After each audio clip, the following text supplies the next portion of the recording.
Hey everyone, BillNicholsTV here, bringing you the next installment of the Premiere series. Tonight, let's actually get into editing.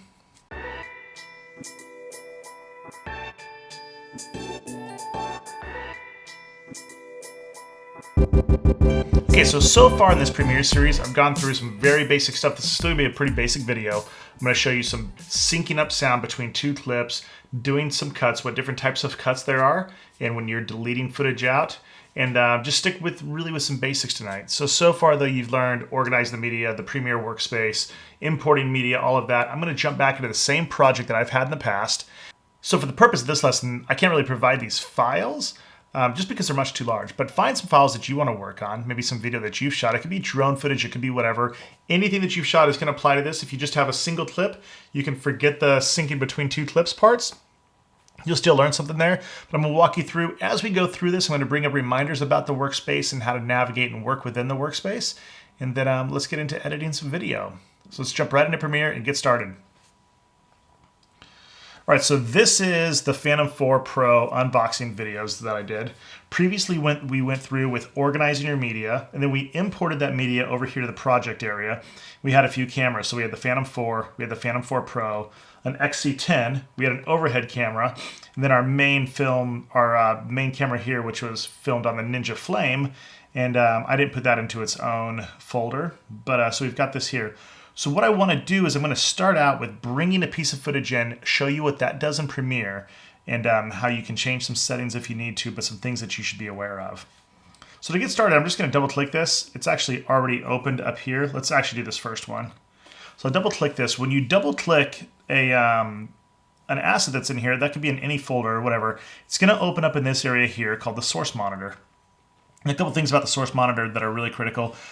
This is going to tell you that this is a 13-minute and 42-second clip. So this is the main clip of the footage of the video that I shot. I just know because of what I shot.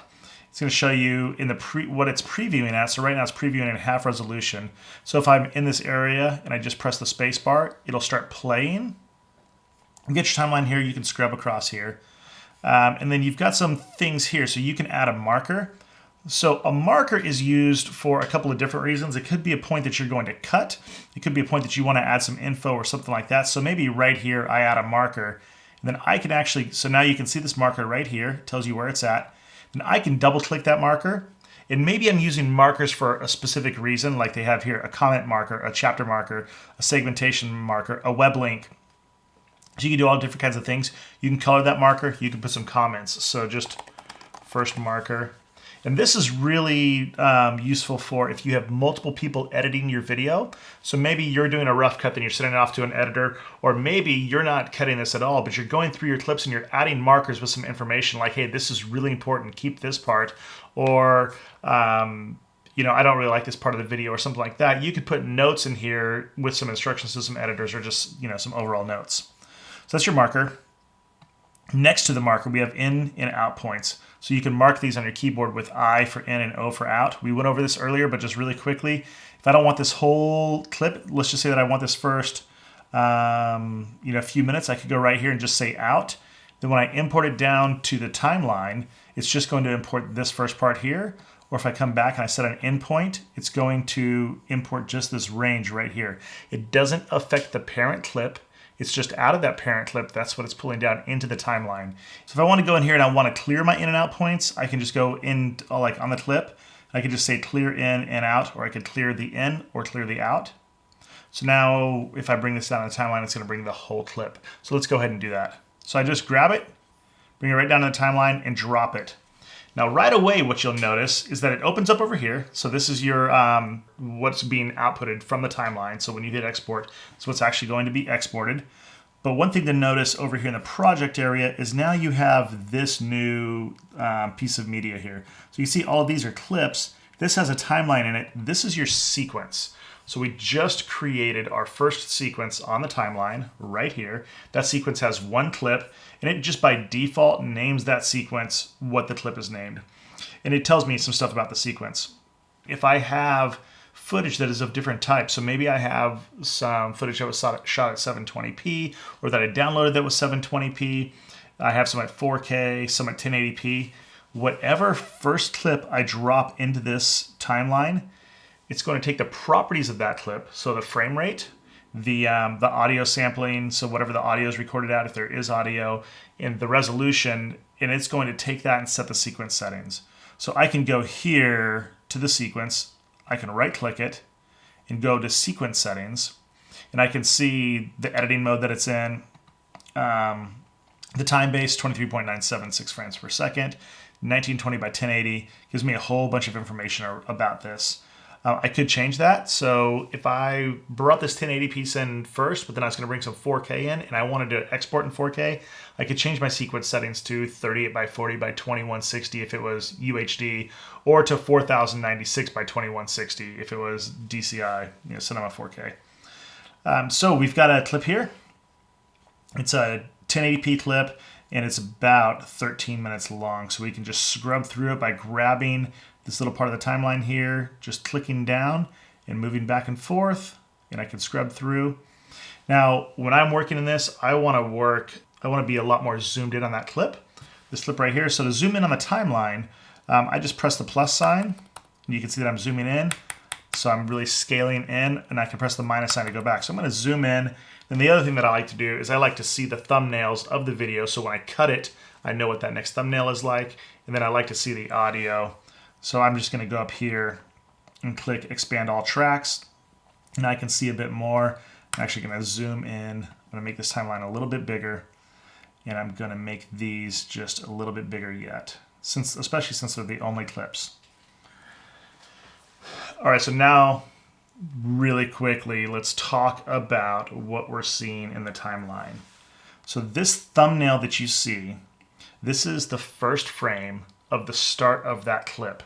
So if I cut this, and I can cut it by pressing C on the keyboard, I get this razor blade. And if I go anywhere in here, I'm going to cut through the video and the audio that's linked to that video. So this audio channel right here, audio 1, is linked to video 1 because they're recorded together. They're in the same file. This is a MP4 file, or .mov file, sorry. So now if I click anywhere, you'll see it cut. And now this frame that you see, this is the first frame of that clip, and I'll show you what we just did there. So I pressed C to get the cutting tool, and I just clicked I just did a left mouse click, and I cut it right there. Now if I press V, and in most Adobe programs, V is what you press to grab onto something, so that you've got just basically your pointer here. I can grab this and move it, and now you see the space here. So I didn't delete anything. All that I did was split that clip. Now I could just delete this clip right here. It's gone, and now this is all my footage.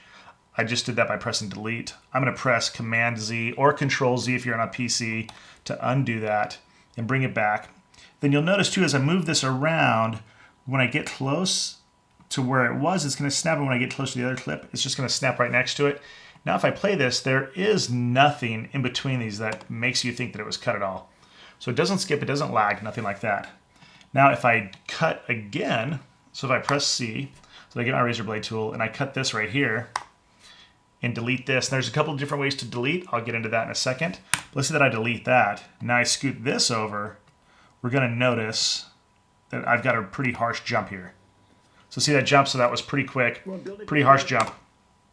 So let's just undo that. So I have the two cuts that I made right here that now I've got one clip here, and one clip here. I could just press delete. I get rid of it. I leave a space there. I'll undo that by pressing Control or Command Z again. Or I can highlight that. So I can highlight that and press delete. Then I've got a space there, and I can scoot that over. But if I'm doing this with a whole bunch of cuts and everything, that's not very convenient. So let's undo that by hitting Command or Control Z. I'll highlight that. And now if I hold down Option, or on the PC it's Alt, Option and Delete, I do what's called a ripple delete. And what that does is that takes everything that's after that, and it just shifts it over into that space. So let me show you why that's really useful. It's not that big of a deal right now when we have one thing here, but let's say that I've got multiple cuts. So I've got, let's do a cut here, a cut here, a cut here. We'll scoot over and do a cut here. So now I've got all these cuts, and let's say that I delete this piece out. Well, now I've got to move this over. Now I've got this. I've got this one that I've got to move over. And I can shrink that down, you know, and highlight all of these and just scoot them over. But what I could do instead is just grab, you know, select what I'm going to delete, hold down Alt or Option with delete, and you see that whole timeline, it just shifts over and it takes up that empty space. The ripple delete is your friend if you've got multiple clips, and so this becomes a lot more critical when you have multiple video clips here. So you've got, you know, a whole bunch of stuff on your timeline, you delete something early on, you just grab it, you hold down Alt or Option, hit delete, you get this ripple delete. So that's some real quick basics on a single clip, how you cut, and then how you can delete a segment out or how you can ripple delete and get rid of that hole. Let's do this really quick. Let's get rid of all this. So all that I did was I clicked in the timeline, pressed Command or Control A on a PC. So Command A on the Mac, Control A on the PC. I highlighted it all. I'm just going to press delete. Let me go ahead and clear this sequence out just so it's clean so that you don't have to sit there and wonder what that is. Let's bring this clip back down into here. So now you can see it just created a sequence again. I'm going to do the same thing, zoom in. I'm going to expand all the tracks. Let's make this a little bit bigger. And one thing that I want to show you, I'm going to keep on zooming in, is that I can zoom in all the way. So now I'm zoomed in all the way. So you can see the time up here. And this is a little bit confusing if somebody doesn't point it out to you. But right now I'm zoomed all the way into this clip at a frame level. So I'm actually in here at 1 frame. So each little segment that I move, if I just press right or left on the keyboard, is 1 frame of video. Remember that we're at 24 frames a second, essentially, 23.976. So if I wanted to move forward 1 second of video by using the cursor key, I'd have to press it 24 times. So to show you something about this, when you look up here in the time and you have the 00000003, this first pair of zeros, the leftmost, the largest, is hours, then minutes, then seconds. Then this isn't a value of seconds, this next one, this 03. So that's not 3/100ths of a second. And this threw me off at first when I would set transition durations.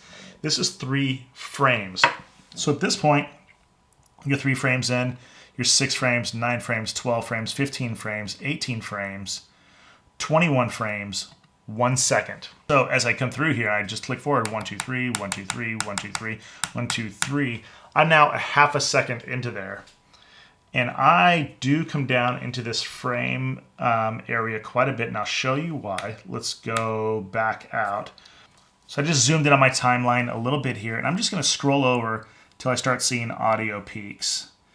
And now this is where I start talking.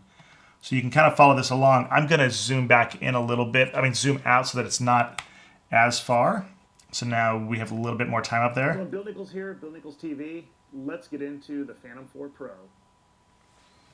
So now here's what I often do. So right here in the beginning of my video, usually I have the intro like I did with this one. It's a couple of seconds. Then I play my little, I play the drawing intro that I have, which is about 10-15 seconds. And then I get into the video.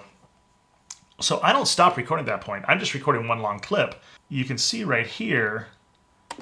Let's get into the Phantom 4 Pro. So normally that's where it cuts. It goes to the part of the hand drawing my name, my logo. And then. All right, so it's here. This came. So now I get into the video. So typically what I'll do here is I will press C, I will cut here, I'll come over to where I see myself start talking, I'll cut it again, and I will just get rid of that. And now what you'll see, for simplicity's sake here, we'll just drag this over. We didn't do a ripple delete. I'll usually leave that space there for that video part that comes in. So now I've cut that long pause out. Let's get into the Phantom 4 Pro. All right, so it's here. This came. So now I've got that. Another thing that I can do is as I'm going through here, maybe I repeat myself. So oftentimes I'll have to cut. I'll stop what I'm saying and then I'll repeat myself.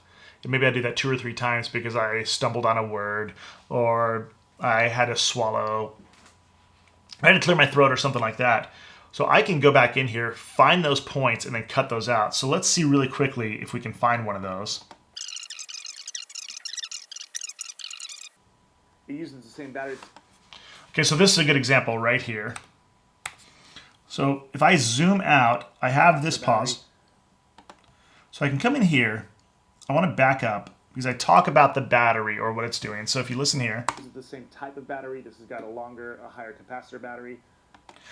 So if you notice what I said there was, I said that it had a higher capacitor battery. It has a higher capacity battery. So I wanted to fix that. So I just took a break for a second. It uses the same battery. This has got a larger battery as far as milliamp hours go.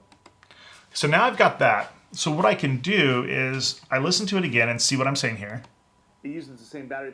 Okay, it uses the same battery. So let's find that over here. The same size. Uses the same type of battery. Or I think it's basically the same size. Uses the same. Okay, so now I can zoom in. So let's do this really quick. Let's make a cut here. And now I'm zoomed in, and I can see my audio. And same size. Uses the same. So right here, I'm saying it uses the same. So I'll zoom in a little bit more. Same size. Uses the.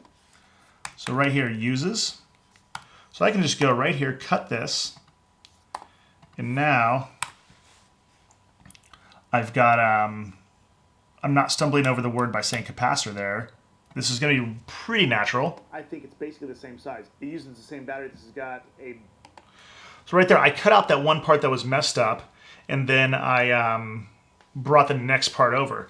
Now with this, I can do something called a morph cut, which is a piece that Adobe did, which can bring these together. I'll get into that in the future, but there are ways to make this even more natural. I could zoom in really quick so I could come closer to the camera by pushing in on that part of the frame, then pushing back out later. Or I could do a morph cut, or I could leave it like it is. I'm not too dishappy with how that is. Basically the same size. It uses the same battery. So that's not too bad.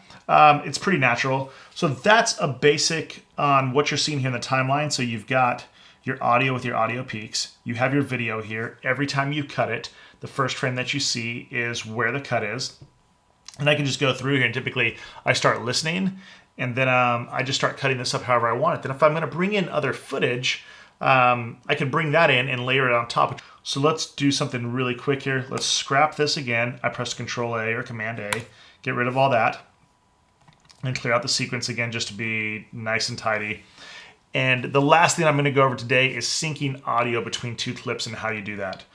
So when I did this video, I have this camera that I'm looking into right now, and then I have an overhead camera that's recording as well. Both of those have audio.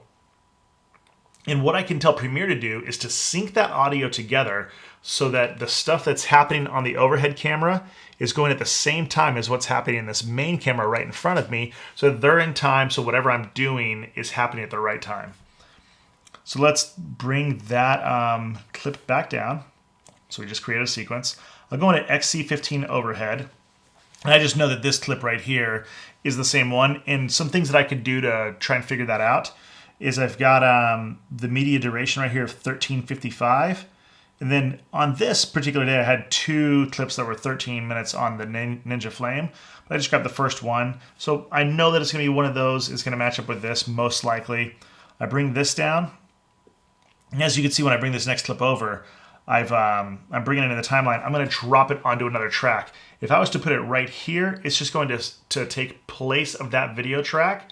It's going to be gone. So instead, I'll drop it on this V2, and then you'll see that it comes down into the audio here. And I'm going to drop it in. And now with audio 1, the A1, 2, and 3.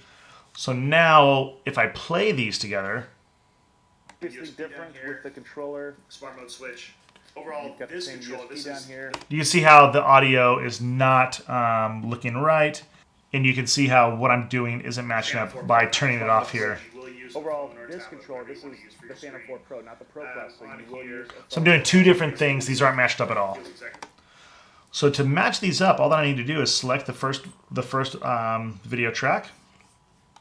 I'll select the next one, and as you can see, it selected the linked audio. I can right-click this. I'm just going to say synchronize. In my settings that I use, I tell it to sync the audio based off of the first track channel 1. That's the first one that I brought in. I typically bring my main video in first. I say OK. It's going to do some analysis. And now you can see those shifted just a little bit. But now when I play it, And they're marked just the same as the others were. So you get 4 black. So now they're linked up, silver. and you can see that I'm doing the same thing between the two videos. There you go. You got your props, your documentation. That's it. So now they're synced up. So then typically what I'll do is I'll select that second video that I brought in because I don't need the audio. So I'll select it. I'll right-click it and go here to unlink. Now what I've done is I've unlinked the audio and the video from those. Just come down here, delete that audio.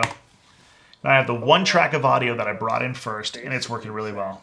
Let's pull a Phantom 4 up here and take a look. Now you can see I've got So here's these the two Phantom pieces are 4 matched up, Pro. and that's it. All right, so now let's talk about editing between two tracks. So I've got these two here. I went ahead and pressed C. I've got my cut tool.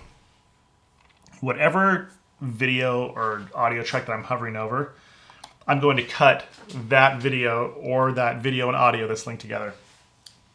So right now, let's say that I want to create a cut right here across both clips.